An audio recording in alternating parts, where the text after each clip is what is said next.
Hello dear viewer, in this video I will explain how to set up an easy to maintain and highly scalable LTN style train system using train interrupts. I prepared a lot of blueprints, so if you want to use them in your base, take a look at the video description. Let me show you how easy it is to build rails with these prints. Here we have a three-way intersection, which is the gold standard for the rail network.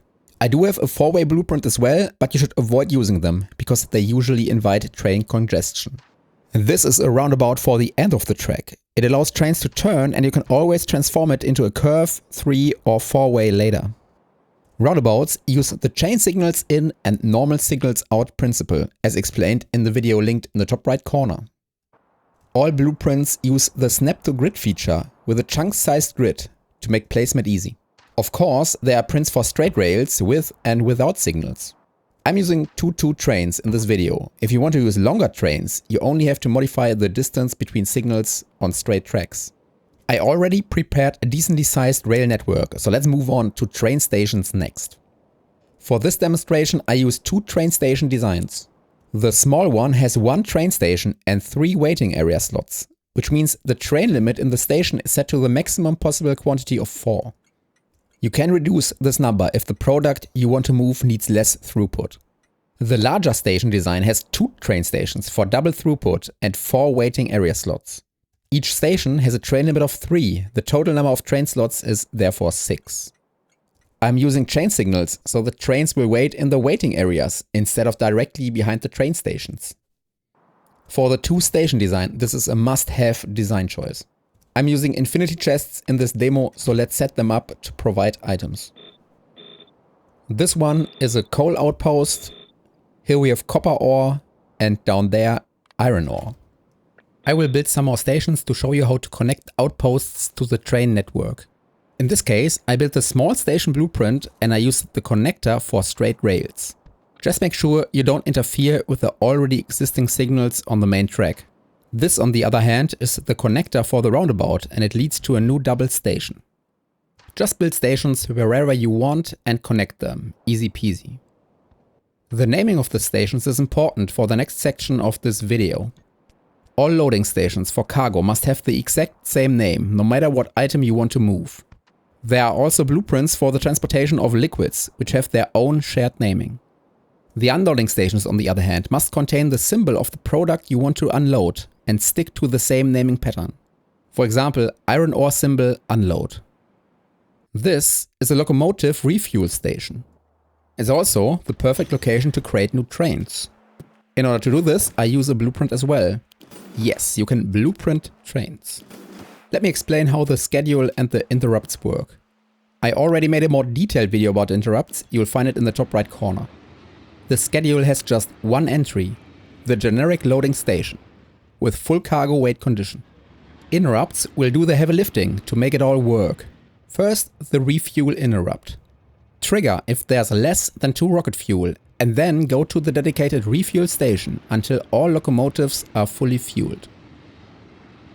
Next, the more interesting interrupt to make the trains unload at the right station based on their load.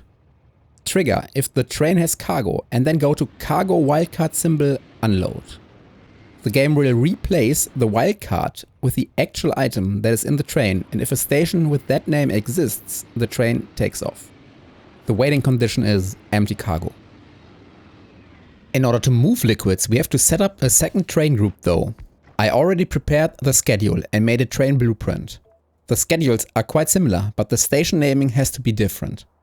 I'm using the name liquid wildcard symbol load for loading stations, but you can use whatever name you prefer. The refuel interrupt is identical and can be reused. For unloading, you have to create a new interrupt. It works exactly the same way as for cargo, but again, the naming is different. The unload stop must include the liquid wildcard symbol and match the pattern of your stops. Let me add some more stations to show you how amazing this system is. Here I'm building a new copper ore expansion, and after connecting the rails, trains will arrive immediately. I'm not even done setting up the chests.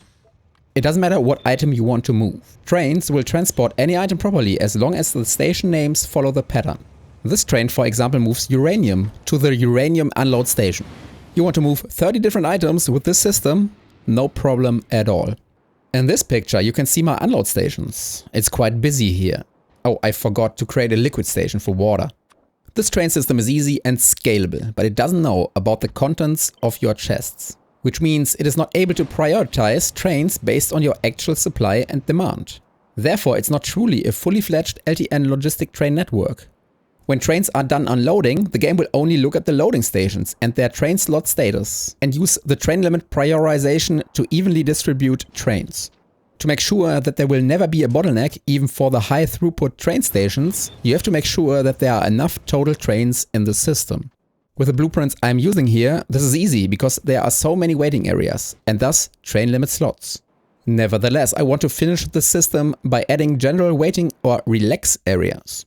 The purpose of these relax areas is that you can add even more trains to your network and they act as a buffer and indicator. And here it is, 2 relax stations with 10 waiting slots. That's a train limit of 6 for each station, so 12 in total. The interrupt looks like this. Trigger if a train has empty cargo inventory and destination is full or no path, and relax is not full. If so, go to the relax station and wait a couple of seconds, then re-evaluate. I only want to buffer empty trains that cannot find a valid destination. Don't let full trains fill up the relax stations, else products that have a high supply but low demand will clog up the relax stations, which defeats the purpose. Right now I don't see any trains using the relax stations. The reason is that I simply don't have enough trains. There are always free slots available. Let's add a bunch of new liquid trains until we have more trains than liquid train limit slots. Here we go, the first liquid trains are entering the relax stations. There's one problem though. Because I'm using waiting areas and not 12 train stations, mixing cargo and liquid trains will cause problems. Imagine 2 idle liquid trains in the stations and there's a sudden demand for cargo trains. Well, the cargo trains end up being stuck until the liquid trains move out of the way. That's why I'm designing a second relax station blueprint now. One for liquid and one for cargo trains. This means I also need 2 different interrupts and the name of the relax stations has to be different as well. After building the cargo relax stations, I want to make trains go there. So I either have to build way more cargo trains or reduce some of the train limits. This iron ore outpost is fine with just 2 train slots because it's so close to the main base. Uranium unload also doesn't need a train limit of 4. After reducing some more train limit numbers and adding more cargo trains, I can finally see cargo trains entering the relax area. If you see trains in both, you know that you have enough trains. The need for a lot of trains is certainly one downside of this system, but trains are cheap, so I don't worry about it. Oh wow, take a look at this intersection. It's very busy because there are high throughput unloading stations. To clean this up, you can either build better intersections using the new elevated rails or simply create more possible ways for trains to enter this area. In this case, I do the latter, connecting this area of the base with the southern rail network while avoiding 4-way intersections. Okay, it seems like the slow-moving traffic at the 12 o'clock intersection is gone. I love trains in Factorio and I can't wait to use the system in my 1000 Science Coast base. If you made it this far in the video, I want to thank you for watching my videos. I'm making around about €3 or $3.3 per hour creating Factorio content. Want to support what I do? You can now become a YouTube channel member or support me on Patreon. Priority reply to your comments, member polls to choose the next video idea, and early access to future videos are some of the benefits you will get on both platforms. Shout out to Tegi Avaru, who dropped $50 Canadian on my second channel Avadi After Hours a couple of weeks ago. Wow. Thank you and see you in the next video.